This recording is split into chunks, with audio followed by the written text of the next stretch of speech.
jazz legend, musical genius maybe a movie star, maybe an author. But do we think of Louis Armstrong as a civil rights pioneer? Do we think of him as an African American who really moved everybody forward? And I'm not just talking about African Americans. And so I'm happy to have Ricky come up and talk about Louis Armstrong and his feelings on the issue of race. Please welcome Ricky Riccardi.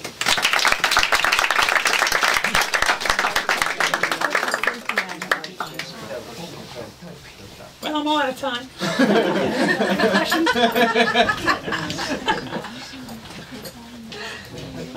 Thank you all for coming out today. As Deslin said, the subject matter today is it's a very, very deep one. You know, Louis Armstrong and race.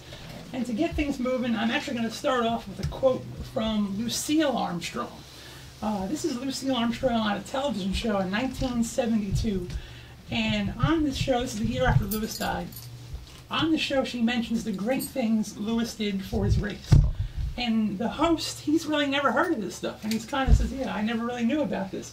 And Lucille's response and the host's response is where we're going to begin today. That's little known, you know. You know, I mean, it's a funny thing. Nobody really stopped to really dig Pops, and it's an unfortunate thing. He felt it deeply. He really did. A prophet is without honor in his own country. That's it. Yeah. A prophet is without honor in his own country, and Lucille's response that nobody really stopped to dig Pops. I mean, and she's talking about issues of race. I mean, of course, Louis Armstrong was an icon of icons, loved around the world. But in this country, there were people who had trouble with Louis's showmanship, and especially with that beautiful smile.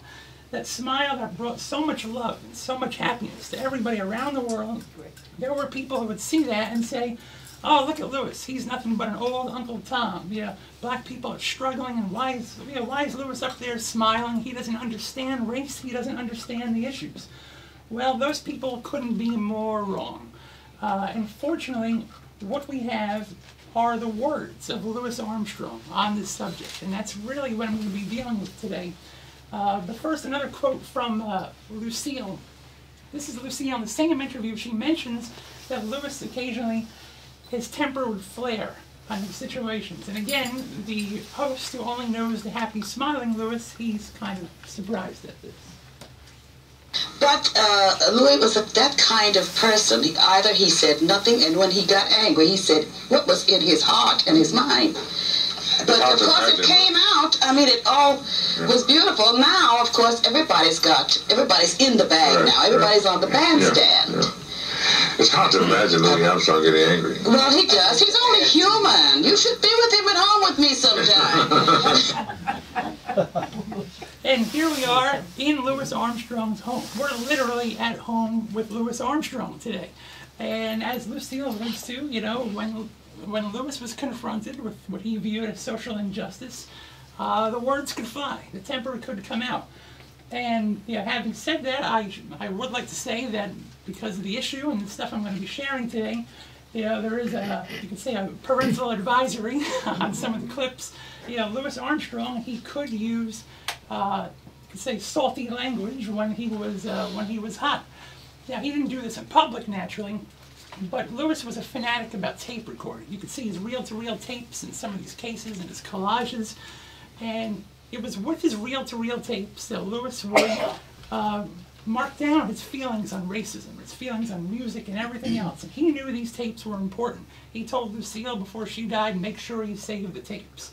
And when Lucille died, Phoebe Jacobs, the Louis Armstrong Educational Foundation, made sure these tapes got to Queens College safely, and researchers have been using them for 20 years. And it's on these tapes where we finally get to hear Louis Armstrong, in his own words, talk about these issues. And to give you a little sample, we're going to dive right in with a story from 1952 regarding Josephine Baker. Now, Josephine Baker, legendary entertainer, she was living in Paris at this time. She had come back to America for one gig, I think at the Stork Club in Miami, a place that did not allow black people. Well, Josephine Baker raised all kinds of hell and said, yeah, black people better come in here, I'm not going to play anywhere else, and I'm not going to do this. And she went to the press, and she went here and there, and raised a big fuss. Well, the club relented, they let black people in, Josephine Baker played the gig, went back to Paris, and that was it. Well, you would think she'd be applauded for that, but some people in the black community thought she made too much of a fuss, including the famous African-American lawyer Edith Sampson. Sampson said that, you know, Baker's from Paris, she doesn't know what it's like here in America, she's just coming here for publicity and running back. Well, Lewis heard that, and he couldn't agree more, because really, what Lewis embodies in this next clip is perfectly summed up in a quote from the free jazz trumpeter Lester Bowie, who once called Louis a true revolutionary. And Bowie said, "I mean, the revolutionary that's waving a gun out in the streets is never effective. The police just arrest him.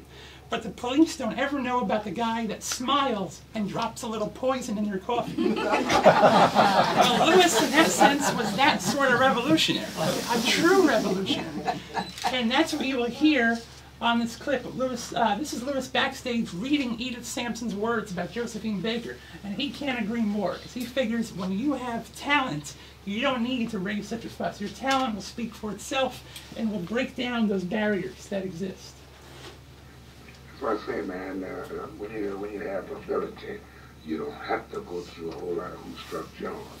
I think that here's something this woman said, the same thing that I said when this gal come over here and stir up the nation and leave our colored people dangling.